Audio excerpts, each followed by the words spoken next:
तो जी हाँ, welcome to chemistry by Saad Anwar for tuition and coaching classes of matric, FSc, O level, A level, BSc and for BS courses. You can contact me at this WhatsApp number 033179133737. तो जी हाँ, आज का lecture है एक स्पॉन्सर्ड लेक्चर।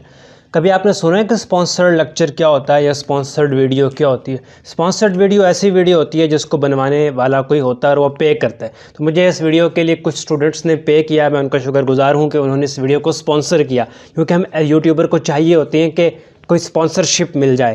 तो कुछ एक दो स्टूडेंट्स थे, मैं उनके नाम नहीं लेता क्योंकि मैंने भी उनसे इजाज़त नहीं ली, तो उन्होंने इस वीडियो के लिए मुझे स्पॉन्सर किया है, पे किया है, ये पेड वीडियो है। तो इस वीडियो को देखने का बहुत शुक्रिया। चलो आज शुरू करते हैं इलेक्ट्रोकेमिस्ट्री का टॉपिक, जिसका नाम है कंसंट्रेशन सेल्स। कंसंट्रेशन सेल्स क्या है, इसकी डेफिनेशन क्या है, इसको समझने की कोशिश करेंगे। सही दिख रहा है, अंधेरा तो नहीं है, ज़रा लाइट नहीं है। चलिए शुरू करते हैं। The cell in which the electrical energy is produced due to physical transfer of material from one concentration to another are called concentration cells. Concentration cells की डेफिनेशन क्या हुई? वो सेल जिसमें इलेक्ट्रिकल एनर्जी प्रोड्यूस हो, कैसे produce हो? Due to physical transfer of material, जब material physically transfer हो, कहाँ से? From one concentration to another concentration. एक दूसरी डेफिनेशन देख लो, अगर ये डेफिनेशन आपको अच्छी नहीं लगी तो एक दूसरी डेफिनेशन देख लो कंसंट्रेशन सेल्स की। ये पहली डेफिनेशन, ये दूसरी डेफिनेशन में क्या कहता है? The cell in which EMF, electromotive force, EMF electromotive force वो फोर्स है जो एक्सटर्नल सर्किट में इलेक्ट्रॉन को मूव कराती है। The cell in which EMF is produced कैसे? Due to decrease in free energy accompanying कहते हैं पाया तकमील तक पहुंचना, कंप्लीट होना। The physical transfer of material का physical transfer from one part of the cell to another part are called concentration cells. Concentration sales वो sales हैं जिसमें ईएमएफ प्रोड्यूस होता है। क्यों प्रोड्यूस होता है? Due to decrease in free energy कैसे? Accompanying the physical transfer of material from one part of the cell to another part of the cell. अच्छा, अब कंसंट्रेशन सेल्स की याद रखना, टाइप्स हैं, दो टाइप्स हैं। द डिफरेंस इन कंसंट्रेशन में भी इन द इलेक्ट्रोड, या तो इलेक्ट्रोड का फ़र्क होगा, इलेक्ट्रोड की कंसंट्रेशन डिफ़र करेगी, या उस इलेक्ट्रोलाइट की कंसंट्रेशन डिफ़र करेगी। तो याद रखना टाइप्स ऑफ कंसंट्रेशन सेल्स, दो टाइप्स है कंसंट्रेशन सेल्स की। कितनी हैं? दो टाइप्स हैं। एक का नाम इलेक्ट्रोड कंसंट्रेशन सेल, दूसरे का नाम इलेक्ट्रोलाइट कंसंट्रेशन सेल। आओ देखते हैं कि इलेक्ट्रोड कंसंट्रेशन सेल क्या है, इलेक्ट्रोलाइट कंसंट्रेशन सेल क्या है। तो जी ये है electrode concentration cells. Electrode concentration cells क्या है? इलेक्ट्रोड कंसंट्रेशन वो सेल है, इलेक्ट्रोड कंसंट्रेशन सेल का मतलब है ऐसे कंसंट्रेशन सेल जिसमें सेम मटेरियल का इलेक्ट्रोड हो लेकिन कंसंट्रेशन डिफरेंट हो। क्या हो? इलेक्ट्रोड कंसंट्रेशन सेल क्या है कि वो वाले कंसंट्रेशन सेल जिसमें इलेक्ट्रोड तो सेम ही मटेरियल का हो, एक ही मटेरियल के इलेक्ट्रोड हो, हैविंग डिफरेंट कंसंट्रेशन, लेकिन कंसंट्रेशन डिफरेंट हो। किसकी? जिसमें इलेक्ट्रोड डिप हुआ है, are dipped in solution of same electrolyte. ये मान लो, मैं आपको डायग्राम से बात समझाने की कोशिश करता हूँ। ये हमारे पास एक सेल है, कंसंट्रेशन सेल। इसमें दो इलेक्ट्रोड हैं। एक इलेक्ट्रोड ये भी जिंक का बना हुआ है, दूसरा इलेक्ट्रोड ये भी जिंक का बना हुआ है। दोनों इलेक्ट्रोड ये सेम मटेरियल के बने हुए हैं। ये भी जिंक का मान लो और ये भी जिंक का बना हुआ है। और जिसमें ये दोनों इलेक्ट्रोड जिस मटेरियल में डिप हैं वो मटेरियल भी सेम सोल्यूशन का है। मान लो कि उस मटेरियल का नाम है जिंक सल्फेट। जिंक सल्फेट में दोनों इलेक्ट्रोड डिप हैं। तो फ़र्क कहाँ पर गया? फ़र्क आया एक्टिविटी में। एक्टिविटी क्या है? एक्टिविटी का कॉन्सेप्ट थोड़ा सा मैं यहाँ पर दूंगा और आपको इस वीडियो के डिस्क्रिप्शन में दो और वीडियो मिलेंगी। अगर आप उनको देख लेंगे तो आपको एक्टिविटी और कंसंट्रेशन का जो कॉन्सेप्ट है वो बहुत अच्छे से समझ आ जाएगा। तो मैं ऑलरेडी एक्टिविटी और कंसंट्रेशन पर वीडियो बना चुका हूँ, वीडियो का लिंक आपको डिस्क्रिप्शन में मिल जाएगा। आओ दोबारा मेरे साथ पढ़ते हैं इस डेफिनेशन को। The concentration cell in which electrode of same material, एक ही मटेरियल का इलेक्ट्रोड बना हो, हैविंग डिफरेंट डिफरेंट कंसंट्रेशन, लेकिन उस मटेरियल की कंसंट्रेशन मुख्तलिफ हो, मटेरियल सेम हो, कंसंट्रेशन मुख्तलिफ हो। और डिप कहाँ पर हो, इलेक्ट्रोड डिप कहाँ पर हो, dipped in solution of same electrolyte are called electrode concentration cells. Electrode concentration cells की टाइप्स भी दो हैं। हाँ, पहली टाइप क्या है, cell with amalgam electrode. Cell with amalgam electrode, amalgam electrode क्या है, आओ देखें। In this cells the concentration of electrode material can be varied. Varied का मतलब है चेंज्ड। हाँ, सेल्स विद अमेलगम इलेक्ट्रोड में क्या होता है, इन सेल्स में क्या होता है, इलेक्ट्रोड मटेरियल, जिन चीज़ों का, जिस मटेरियल का इलेक्ट्रोड बना होता है उसकी कंसंट्रेशन चेंज होती है। जैसा कि मिसाल के तौर पर यहाँ पर ये जिंक इलेक्ट्रोड है, जिंक मटेरियल का, इसकी कंसंट्रेशन कोई और होगी। ये इलेक्ट्रोड भी जिंक मटेरियल का है मगर इसकी कंसंट्रेशन कोई और होगी। और ये दोनों इलेक्ट्रोड हैं सेम मटेरियल के लेकिन कंसंट्रेशन डिफरेंट है। दोनों इलेक्ट्रोड डिप हैं किस सोल्यूशन में, जिंक सल्फेट के सोल्यूशन में। तो यही तो बात की है। In this cell the concentration of electrode material can be varied. कैसे, टेकिंग देयर अमेलगम। अमेलगम का क्या मतलब है, solution of metal electrode in mercury. Amalgam का क्या मतलब है, अमेलगम का वर्ड मर्करी से, जैसे ही आपने अमेलगम का वर्ड पढ़ना है, लिखना है, बोलना है, आपके जहन में आ जाए कोई मर्करी है, तो solution of metal electrode in mercury. ये एग्जांपल है, ये देखो जनाब, ये जिंक है, जिंक इलेक्ट्रोड है और जिंक इलेक्ट्रोड है मर्करी सोल्यूशन में, और ये जिंक इलेक्ट्रोड है, ये भी मर्करी में है, ये भी मर्करी, ये जिंक इलेक्ट्रोड भी मर्करी में, ये जिंक इलेक्ट्रोड भी मर्करी में, लेकिन जिस मटेरियल का इलेक्ट्रोड बना हुआ है उसकी कंसंट्रेशन डिफरेंट है। और ये दोनों इलेक्ट्रोड जिस सोल्यूशन में डिप हैं वो जिंक सल्फेट का सोल्यूशन है। और ये A1 क्या है, ये एक्टिविटी है जिंक मर्करी इलेक्ट्रोड की, और ये A2 क्या है, ये भी एक्टिविटी है जिंक मर्करी इलेक्ट्रोड की। एक्टिविटी क्या होती है वो आप, अगर आपको कोई चीज़ ना समझ आना मुझसे कमेंट्स में ज़रूर पूछना। तो एक्टिविटी क्या होती है वो मैं ऑलरेडी इस वीडियो के डिस्क्रिप्शन में आपको एक वीडियो मिलेगी, उसमें आप देख लीजिएगा कि एक्टिविटी क्या होती है। एक्टिविटी कहते हैं इफेक्टिव कंसंट्रेशन को। तो ये आपके सामने क्या लिखा हुआ है, dear students, in order to get different concentration of two electrode, दोनों इलेक्ट्रोड की डिफरेंट कंसंट्रेशन लेने के लिए zinc metal is deserved in mercury with different activities. When this cell operate, जब सेल ऑपरेट करता है तो क्या होता है, zinc is converted into zinc ion. याद रखना, जब सेल ऑपरेट करता है तो क्या होता है, zinc is converted into zinc ion at left hand electrode. अब आगे मैं आपको डायरेक्ट करके बताता हूँ, आपके सामने लिखूंगा ताकि आपको ज़्यादा अच्छे से समझ आए। देखो भाई, ये है जिंक जिसकी एक्टिविटी है A1। एक्टिविटी अगर आपको मुश्किल लग रहा है ना, कंसंट्रेशन समझ लो।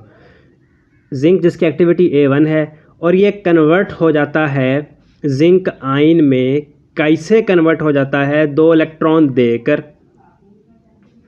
अब ये एक रिएक्शन लिख दिया गया। अब इस रिएक्शन की जो EMF है, इस रिएक्शन की EMF of above reaction, EMF of above reaction ये कैसे होगी, याद रखना, EMF ऑफ अबव रिएक्शन, ये मैं लिखने लगा हूँ। EMF निकालने का एक तरीका होता है, और वो तरीका क्या है उसकी वीडियो भी आपको डिस्क्रिप्शन में मिल जाएगी। E1 is equal to E0, ये स्टैंडर्ड जिंक माइनस RT, ये फार्मूला है। कहाँ से आया, अगर आप पूछोगे कहाँ से आया तो वीडियो के डिस्क्रिप्शन में देखो, एक लेक्चर आपका लिंक आपको मिलेगा, उससे आपको क्लियर हो जाएगा कि फार्मूला कहाँ से आया। अभी हम इसको यूज़ कर रहे हैं। Natural log activity of zinc ion divided bye ये वाली, जब सॉलिड इलेक्ट्रोड था उसकी एक्टिविटी, जब सॉलिड इलेक्ट्रोड था तो उसकी एक्टिविटी। अब इस इक्वेशन को मेरे चांद, इस इक्वेशन को आपने क्या करना है, एक नंबर दे देना है ताकि खुश हो जाए कि मुझे सर का नंबर मिल गया, सर ने मुझे नंबर दे दिया, खुश हो जाए। अब फिर क्या करो, देखो भाई आगे क्या करना है। अब नेक्स्ट टाइम क्या होगा, ये वाले जो जिंक आयन है, zinc ion are converted, zinc ion are converted into zinc metal. ये वाले जिंक आयन जिंक मेटल में कन्वर्ट होंगे कहाँ पर, at right hand electrode, right hand electrode पर। देखो भाई ये आपके पास है एक समझ लो कंसंट्रेशन सेल है, इसमें एक इलेक्ट्रोड ये है, एक इलेक्ट्रोड ये है। ये जो आपका इलेक्ट्रोड है ये लेफ़्ट हैंड साइड पर है, ऐसे ही है ना, लेफ्ट ही बन रहा है, और ये राइट हैंड साइड पर है। जो राइट हैंड साइड पर इलेक्ट्रोड है उसमें क्या हो रहा है, उसमें ये हो रहा है कि जो जिंक आयन है, जिंक आयन वो उनकी रिडक्शन हो रही है, इलेक्ट्रॉन उनमें ऐड हो रहे हैं और वो जिंक मेटल में कन्वर्ट हो रहे हैं।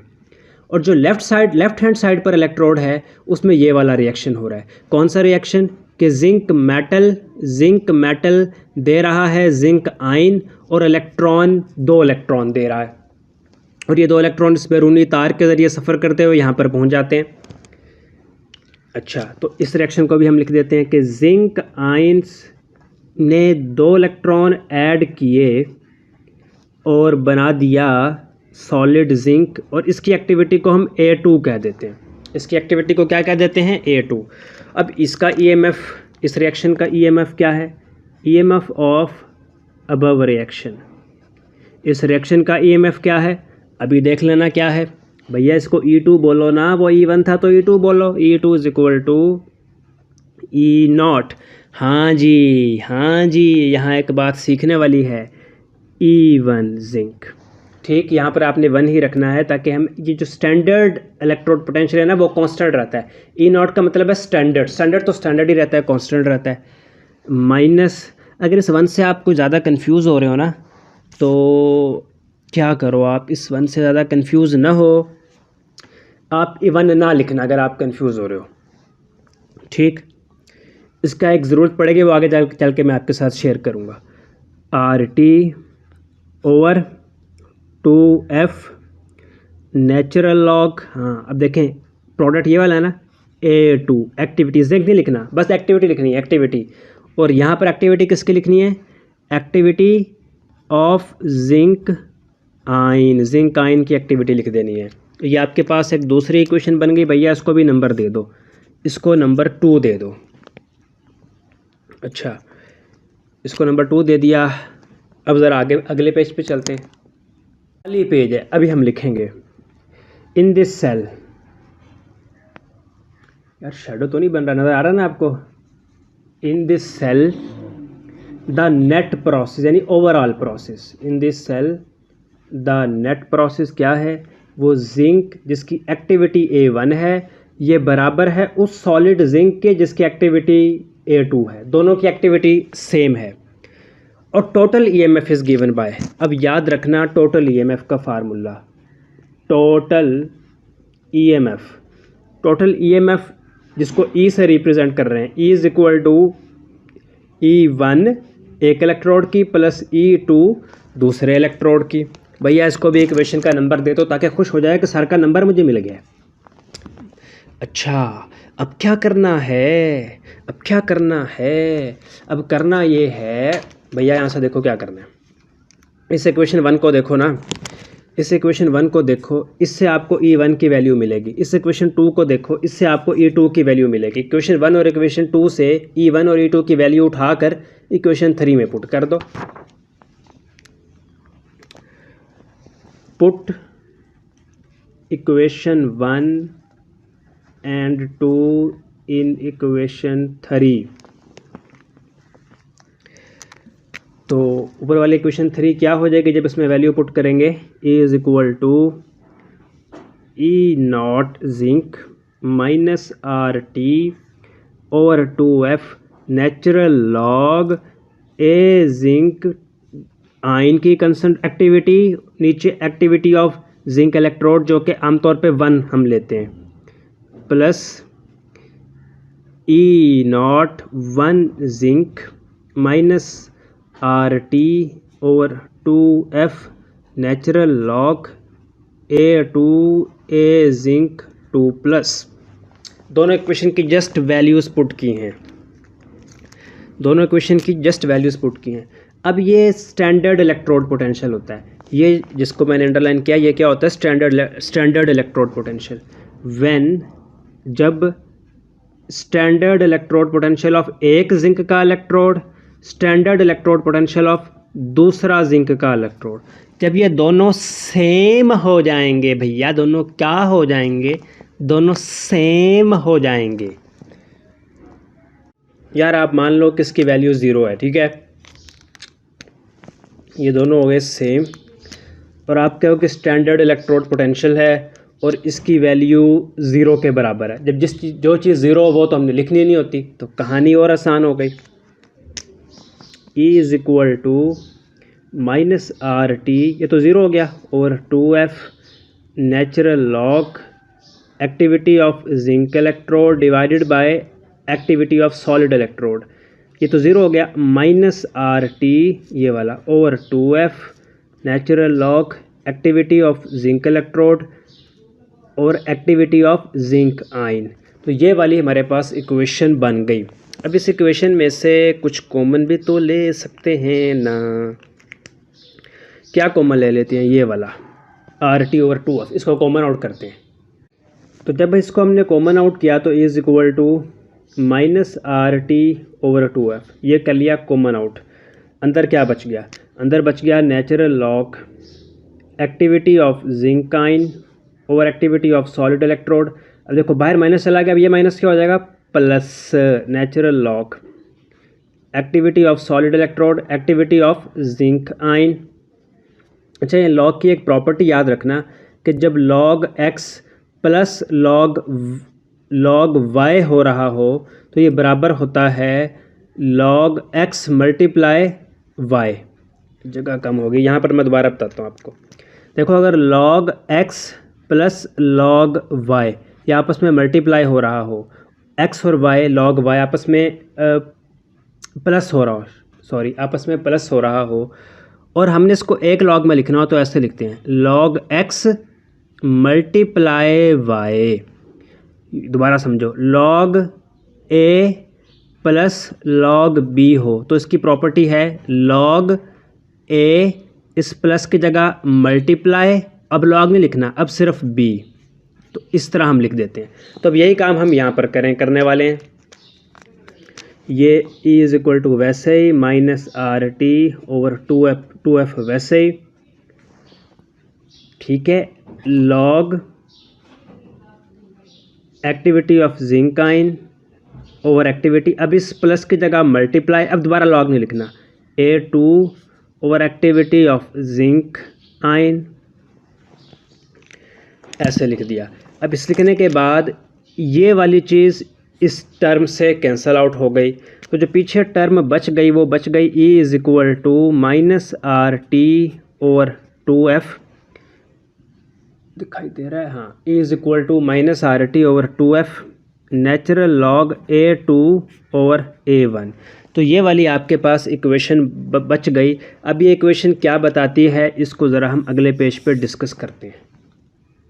ये बात समझ लेना बड़ी ज़रूरी है कि इक्वेशन बता क्या रही है। ये इक्वेशन जो हमने डराइव किया, ये इक्वेशन हमको ये बता रही है कि जो EMF E है, EMF E of concentration cells is dependent upon activity ratio of two amalgams, यानी A2 और A1 पे डिपेंड कर रही है। और ये क्या है, A2 और A1 क्या है, activity of two amalgam, activity ratio of two amalgam. Amalgam mean solution of metal electrode in mercury, हमारे केस में क्या है, zinc electrode in mercury, in solution of zinc electrode in mercury, ये zinc amalgam कहलाएगा। और ये EMF depend नहीं कर रही and not at all the activity of zinc ion in solution. देखो यहाँ पर कोई जिंक आयन है नहीं है, वो कैंसिल आउट हो गए थे, तो पता लगा कि ये इक्वेशन ये बता रही है कि कंसंट्रेशन सेल्स की जो EMF E है वो डिपेंड कर रही है activity ratio of two amalgam A2 over A1। और अमेलगम क्या है, solution of metal electrode in mercury, और डिपेंड नहीं कर रही and not at all the activity of zinc ion in solution. तो जी ये इलेक्ट्रोड कंसंट्रेशन सेल की दूसरी टाइप है। अब थोड़ा सा लेक्चर हो रह गया, sales with gaseous electrode.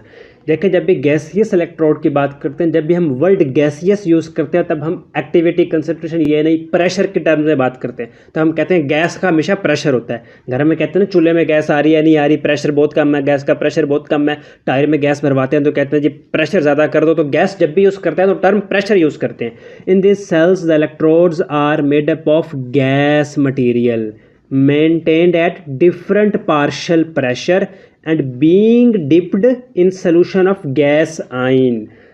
An example of this is a cell in which two hydrogen electrode at partial pressure P1, दूसरे का क्या partial pressure P2 are dipped in solution of hydrogen ions of activity. तो इसको activity, ये activity है hydrogen ion की activity, तो इसको हम कैसे लिखेंगे? एक इलेक्ट्रोड हाइड्रोजन इलेक्ट्रोड, ये प्लाटिनम भी इसमें होता है। अगर आप स्टैंडर्ड हाइड्रोजन इलेक्ट्रोड को पढ़ोगे तो आपको पता चलेगा कि प्लाटिनम कैसे होता है। फिर ये interface solution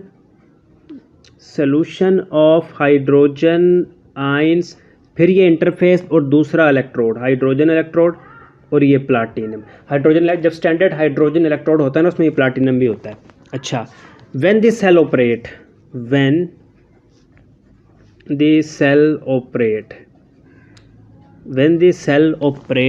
the oxidation will takes place at negative electrode पे ऑक्सीडेशन होगी, और उसके लिए जो हमारे पास हम उस रिएक्शन को लिखते हैं हाफ, ये बैलेंस के लिए हाफ है, प्रेशर 1। अब एक्टिविटी नहीं, अब प्रेशर लिखेंगे, प्रेशर, और ये हाइड्रोजन आयन इसकी ये हाइड्रोजन इसकी ऑक्सीडेशन होगी और हाइड्रोजन आयन बनेगा और एक इलेक्ट्रॉन निकलेगा। और ये 1/2 क्यों लगाया है? ये बैलेंस करने के लिए, क्योंकि यहाँ H2 है, यहाँ एक H है, तो बैलेंस करने के लिए 1/2 लगाया ताकि यहाँ भी H हो यहाँ भी H हो जाए। अब इस रिएक्शन के लिए EMF लिखें, इस रिएक्शन के लिए EMF लिखेंगे, EMF ऑफ अबव रिएक्शन कह लें, EMF ऑफ सेल कह लें, E1 is equal to E0 standard hydrogen minus RT, और यहाँ होता है NF, N number of moles होते हैं, sorry N number of mole नहीं, नंबर ऑफ इलेक्ट्रॉन होता है, नंबर ऑफ इलेक्ट्रॉन। N क्या है? मैंने गलती से कह दिया नंबर ऑफ इलेक्ट्रॉन। वैसे N नंबर ऑफ मोल भी लेते हैं, लेकिन इस केस में जब हम इलेक्ट्रोकेमिस्ट्री पढ़ रहे हैं तो इस केस में N क्या है? ये नंबर ऑफ इलेक्ट्रॉन है, ये ध्यान रखना, नंबर ऑफ मोल नहीं कह देना। जो गलती मैंने की है वो आपने नहीं करनी। Natural log activity of hydrogen ion divided by, अब activity in terms of pressure, और ये 1/2 पावर बन जाएगा। और ये आपके पास एक बड़ी पारी सी इक्वेशन आ गई, बड़ी पारी सी इक्वेशन, इसको इक्वेशन 1 कह दो। अब याद रखना एक और बात, और वो बात क्या है कि यहाँ इलेक्ट्रॉन कितने हैं? एक, तो N की वैल्यू हो गई 1, और ये जो स्टैंडर्ड इलेक्ट्रोड पोटेंशियल हाइड्रोजन का होता है, ये हम आर्बिट्ररली ज़ीरो लेते हैं। ये कितना लेते हैं? आर्बिट्ररली, यानी अपनी मर्ज़ी से, अपनी मंशा से, अपना मनपसंद इसकी वैल्यू हम ज़ीरो ले लेते हैं। जब इसकी वैल्यू ज़ीरो ले लेते हैं तो ये क्वेश्चन क्या बन जाएगी? E1 इज़ इक्वल टू, इधर ज़ीरो आ जाएगा, ज़ीरो हमें लिखने की ज़रूरत निश्ता, माइनस RT। अब N है 1, N क्या है? 1, और 1 लिखने की ज़रूरत नहीं होती, सिर्फ F लिखेंगे। Natural log activity of hydrogen ion divided by partial pressure of इस वाला हाइड्रोजन का जो ये गैस है इसका पार्शियल प्रेशर, और ये 1/2 यहाँ पावर बन जाता होता है, ये लिखने का तरीका होता है। तो ये एक और इक्वेशन बन गई, इस और इक्वेशन को भी हमने नंबर दे दिया, नंबर 2 दे दिया। आगे चलते हैं। अच्छा, तो similarly cell reaction takes place at positive electrode, वो क्या होगा? हाइड्रोजन आयन ये इलेक्ट्रॉन लेंगे यानी कि रिड्यूस होंगे और दोबारा हाइड्रोजन गैस बन जाएगी। अब इसका प्रेशर हम P2 लेंगे। बैलेंस करने के लिए यहाँ पर क्या लगा देंगे? देखें यहाँ पर एक हाइड्रोजन आयन है, यहाँ पर H2 है, तो बैलेंस करने के लिए यहाँ 1/2 लगा देंगे। ये 1/2 हमने यहाँ बैलेंस करने के लिए लगाया, और इसका EMF लिखेंगे, EMF अब E2 लिखेंगे, और minus RT over F natural log P2, और ये 1/2 पावर बन जाएगी। और यहाँ एक्टिविटी ऑफ हाइड्रोजन आयन, यहाँ पर आपने एक चीज़ पे गौर किया होगा कि हमने E0 जो हाइड्रोजन है वो 0 है, इसलिए हमने वो नहीं लिखा, और N चूँकि 1 है इसलिए N भी नहीं लिखा। पिछले वाले केस में N की वैल्यू की जगह 2 भी थी, ठीक है, N नंबर ऑफ इलेक्ट्रॉन है। तो ये हमारे पास भैया जी इक्वेशन हो गई 3, ये इक्वेशन 3 हो गई। टोटल ईएमएफ के लिए क्या करेंगे, टोटल ईएमएफ ई के लिए ऐड इक्वेशन 2 and 3। तो E is equal to E1 plus E2, E is equal to E1 की जगह उसकी वैल्यू -RT/F natural log activity of hydrogen ion, partial pressure of hydrogen, फिर प्लस E2 की जगह, हाँ हुई ना बात, क्या बात हुई यहाँ पर, क्या बात हुई। देखो जो ये वाला माइनस है वो प्लस को क्या कर देगा, माइनस कर देगा। RT/F natural log partial pressure, ये वाली इक्वेशन लिख रहे हैं, over activity of hydrogen ion. कोई मिस्टेक अगर आपको लगे ना मुझसे करवाते हुए कोई मिस्टेक हो गया तो आपने कमेंट में ज़रूर बताना है, क्योंकि मैं इंसान हूँ, मुझसे मिस्टेक हो सकती है, ठीक है, शाबाश। E is equal to RT/F, बस एक दो स्टेप और रह गए, कॉमन आउट कर लो। यहाँ natural log activity of hydrogen ion over partial pressure of hydrogen, अब ये बाहर माइनस हमने कॉमन आउट कर लिया तो ये प्लस हो जाएगा, natural log pressure of hydrogen over activity of hydrogen ion. E is equal to -RT/F natural log activity of hydrogen ion pressure of hydrogen, आइए मल्टीप्लाई कर दो, और P1 over activity of hydrogen ion. भैया यहाँ पर एक mistake हो गई है मुझसे, क्या मिस्टेक हो गई है, और वो मिस्टेक ये हो गई है कि आपने बोर करना है। वो मिस्टेक ये हो गई है कि देखो यहाँ पर है P2 और यहाँ मैंने गलती से P1 लिख दिया, तो इसको P2 करो। ये मिस्टेक ये हो गई कि इसको भी P2 करो, इसको भी P2 करो, क्योंकि यहाँ पर P2 था, ठीक। अब ये वाला इसके साथ कैंसल आउट हो जाएगा और जो पीछे बच जाएगा वो ये बचेगा, E is equal to -RT over F natural log P2 over P1 और होल पावर 1/2 ले लो, ठीक। तो ये समझो कि ये आपकी फाइनल इक्वेशन आ गई, ये आपकी आ गई जनाब फाइनल इक्वेशन। अब इस फाइनल इक्वेशन में क्या है, इसमें आप देखो ईएमएफ ई ये डिपेंड कर रही है पार्शियल प्रेशर ऑफ हाइड्रोजन और एक्टिविटी पे डिपेंड नहीं कर रही। इसमें हम क्या लिखेंगे कि ईएमएफ डिपेंड